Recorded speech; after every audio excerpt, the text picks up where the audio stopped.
What's your best idiot neighbor story? Story 1.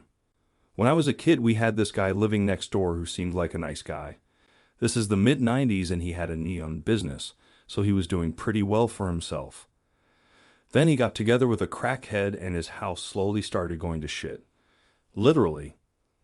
At one point his septic system went up, and since they were smoking every dime he made, he decided that he was just going to make a cesspit. We live on the East Coast in the Mid-Atlantic. It gets hot and humid come July.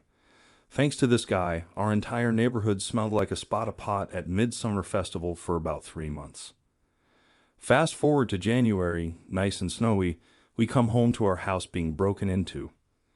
Computer is gone, the tube is gone, a bunch of movies and meds are gone. Cops show up and they start dusting and looking around. They go outside and lo and behold, there are tracks going from our side door back to the neighbor's house. Of course, they deny everything and are at least smart enough not to keep the stuff around after we get home. They were not smart enough to use different names. They pawned everything, though. Needless to say, we had new neighbors within a few months of this incident. Story 2. I had a neighbor with a drag racing car. At the time, we didn't have a /C like clockwork. At dinner time, he would start the car and revved it so loud my windows rattled. If we had any windows open because it was summer, we wouldn't be able to have dinner conversation. One day, I'd had enough.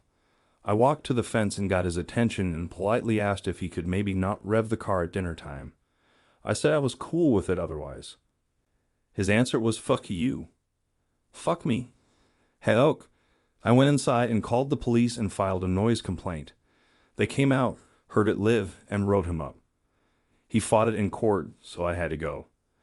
Judge asked me what happened. I told the story above. She asked him and his wife if it was true. They said yes. Boom, $1,000 fine. Judge told me to call the police if it continued. To be clear, I wasn't wasting 911 time. I was calling the non-emergency ordinance enforcement number. All dumbass had to do was avoid 1 hour a day and we have been fine.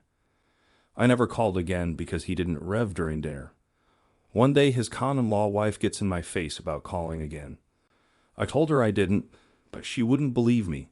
He got hit with a $1,000 fine.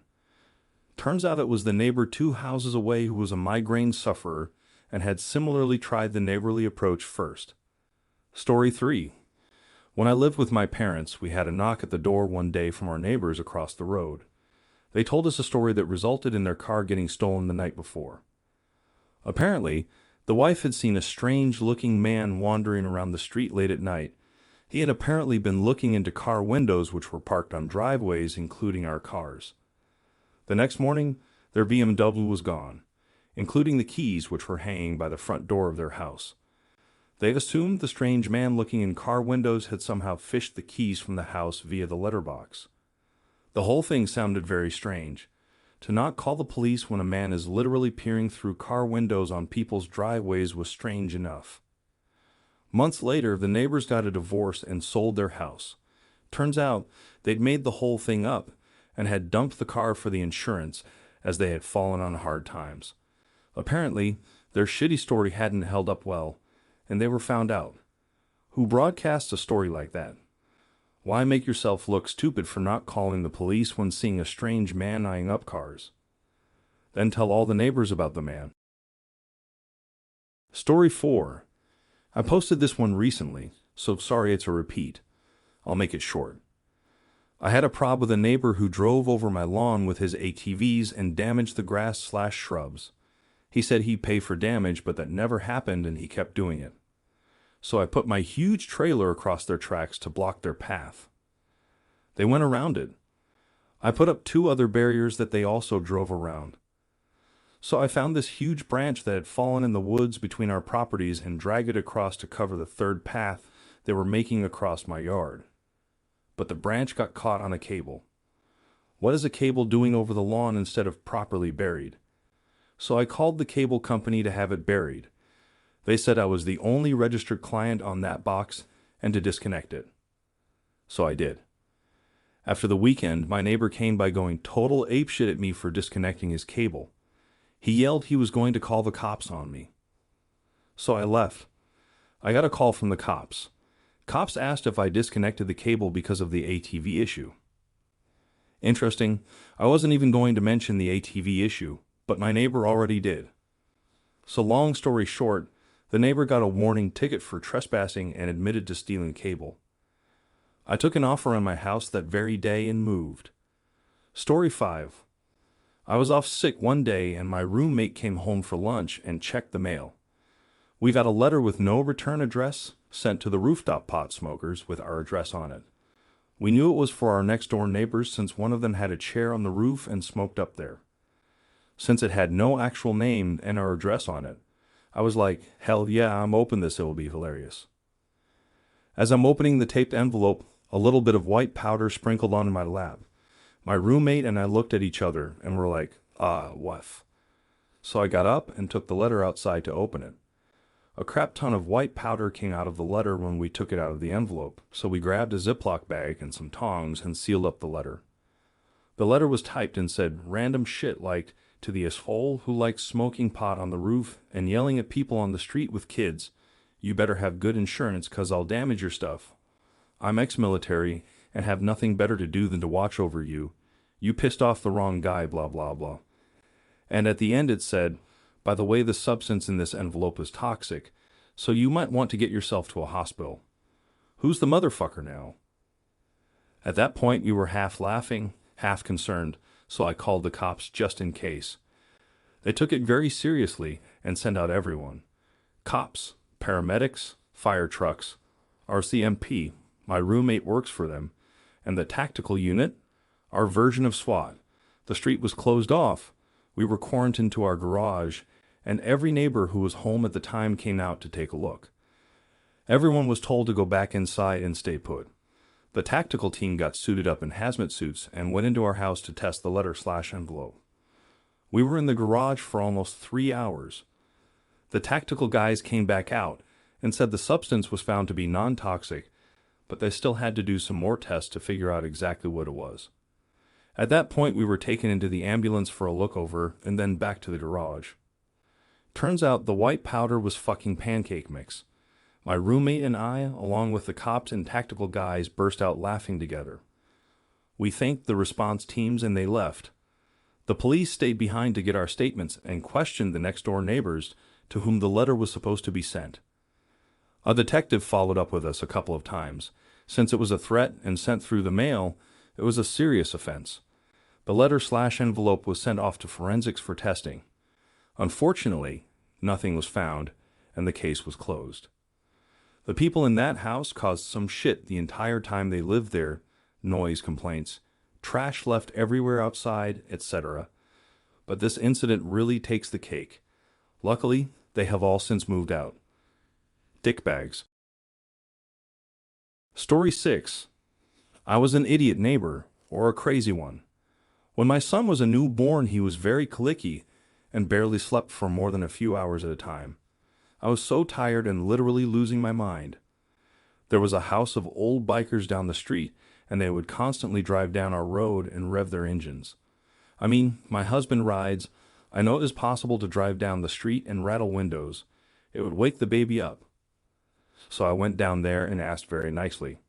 I said, hey guys, I know it's your street too, but I have a young baby who you wake up every time you do that.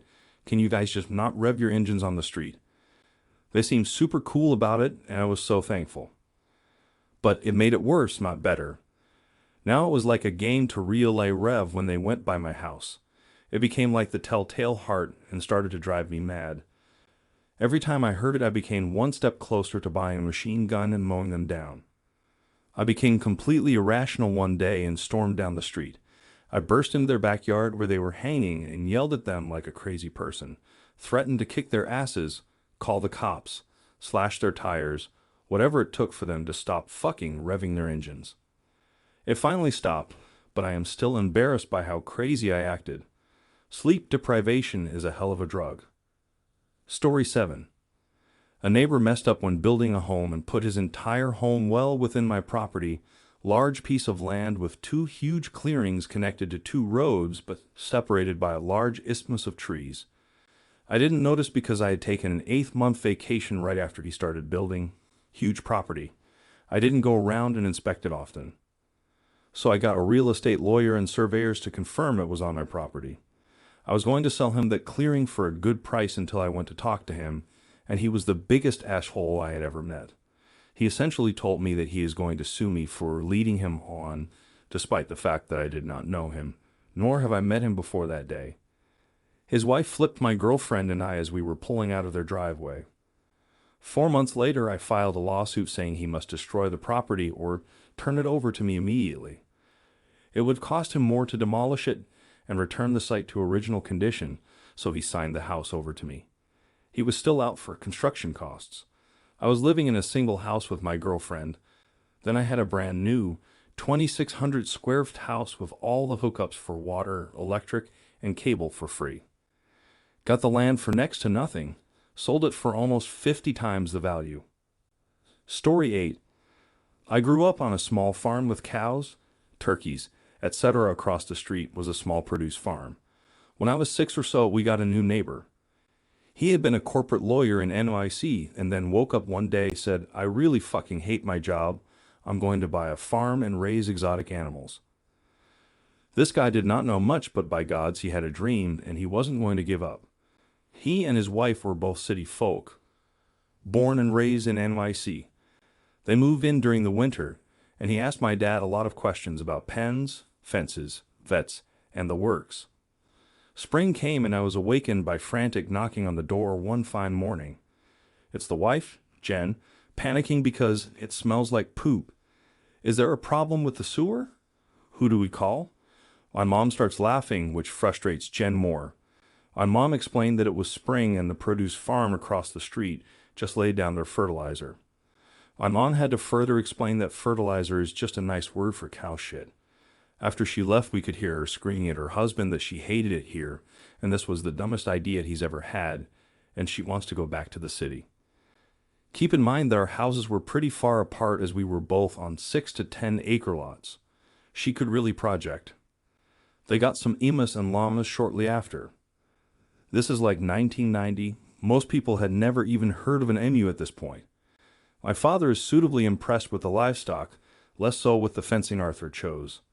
It was wire fencing with pretty large holes in it, large enough for both the llamas and the emus to stick their heads through, and then they'd decide they were thirsty so they'd snake their heads back through a lower hole and get stuck that way. Arthur would then come running to our house for help getting his animals unstuck before they drowned in the water troughs. This happened at least once a month for over 10 years. Arthur never changed the fencing, despite my dad asking him why he wouldn't change the fencing or at least move the troughs into the center of the pens. They've since moved, but I'll never forget the zaniness of runaway emus and llamas, fantastical escaping pygmy goats, or Jen freaking out because it smelled like poop. Story 9. I have crazy neighbors. They are actually very nice as neighbors go, but the family is totally dysfunctional.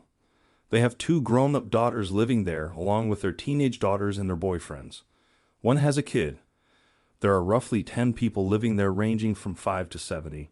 They keep the yard mowed and keep to themselves mostly, but they are batshit insane.